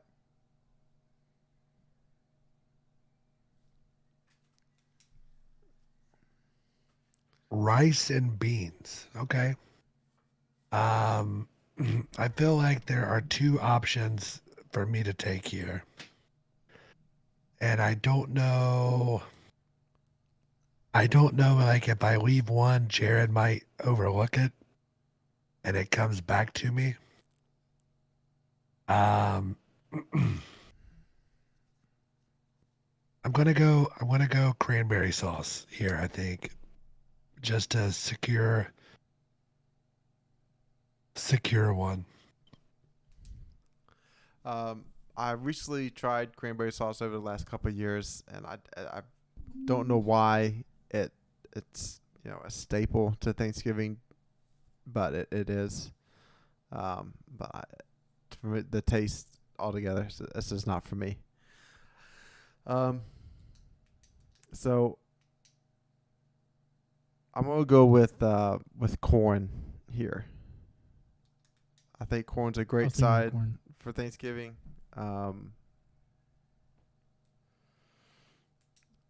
Now, Fox took mashed potatoes.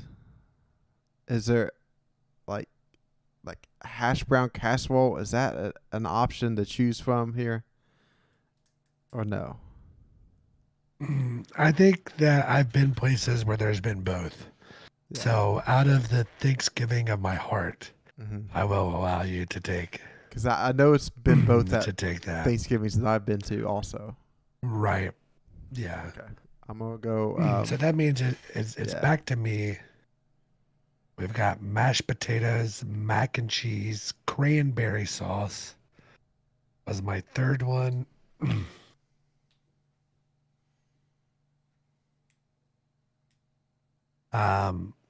Just trying to kind of think through here. And this is kind of hard. This is kind of where we start running out of traditional sides, and it turns into like, what weird thing does your family have that other people don't have? And saying that, and even though my first pick was mashed taters, I feel like I have to go Taterlicious right here. So Taterlicious is a Fox family tradition that comes. And just imagine a glass dish that is heated and it has like the red potatoes. I think they're new potatoes, some people call them. A shitload of bacon and like a shitload of butter all mixed together. And with that, you have Taterlicious. And once this show goes live, I will tweet out a handwritten recipe from the mother of not... excuse me, a handwritten recipe from the mother of NotRyanFox of the Taterlicious. And I promise you, if you make Taterlicious, you will be the talk of your family. Your family will love you more than they did pre-Taterlicious. That is what I promise you. Oh man.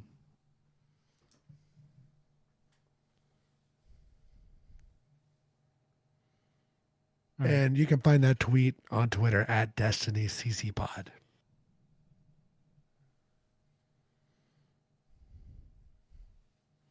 All right, Chad, what's the last pick? There's not really an option here. I think there is. Unfortunately, you already picked green bean casserole. Green bean casserole to me is, trash. I'd rather have regular green beans than green bean casserole. Yeah, but here's the thing. I agree. For me, I would never equate regular green beans to Thanksgiving. If it's not in casserole form, it's just a regular food. This is for me like the way I think of it is things I would only ever really see at Thanksgiving. But like that's why I pulled after 5, we already ran out. Like so I had nothing left. What if you do just like a straight butter as a side? Butter? Get out of here. See, because I was thinking I'm thinking like biscuit or cornbread. There you go. That's but good. I'm like crescent roll. I'll go cornbread, crescent roll, biscuits. I'll go biscuits. Okay. Just don't do that. You're the one that went mashed potatoes and taterlicious. You literally have. I did, but I had to get taterlicious in there, dog. I mean, I think that there's a very obvious one that's being missed here. I think that we're two very different people, Ryan. You may say it's obvious, and I have no clue. Just say it. I'm literally the last pick, right? All right. So you have sweet potato casserole that's still available, and you also have you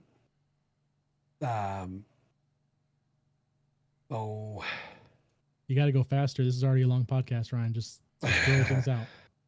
Fair enough, but there's still some talking slow. Just let them out.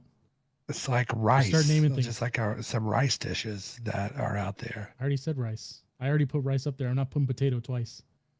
Yeah. I don't know. Pumpkin roll. You shot down biscuits.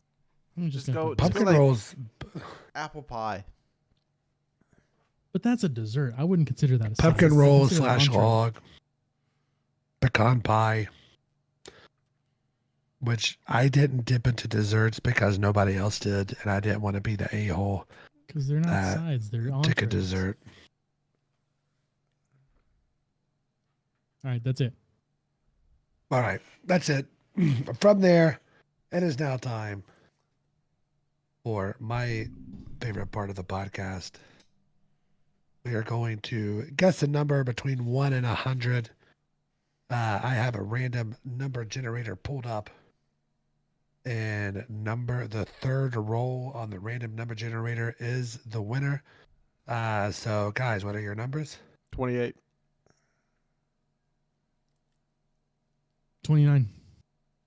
And I'm going to go 69. Roll 1. Roll 2. And roll 3 is 96. F word. So close yet so far away. So, as a reminder, follow us on Twitter at DestinyCCPod. If you listen to the podcast on Spotify, iTunes, other podcast services, thank you. Don't forget you can watch us on Twitch and YouTube. And look in the show notes for the Zencastr link and start your own podcast. Send us a tweet. Let us know what it is. I promise you will have at least 3 listens from the 3 of us. Use code at DestinyCCPod at Zencastr there to get that. Zencastr.com/pricing. Zencastr, Zencastr.com/pricing. I'm going to let these other 2 guys sign off. All right. Next week's episode's initial reaction to the season and preparing for the dungeon. We're going to get some good Amka lore next season, so get ready. As always, go Cats. Love you guys.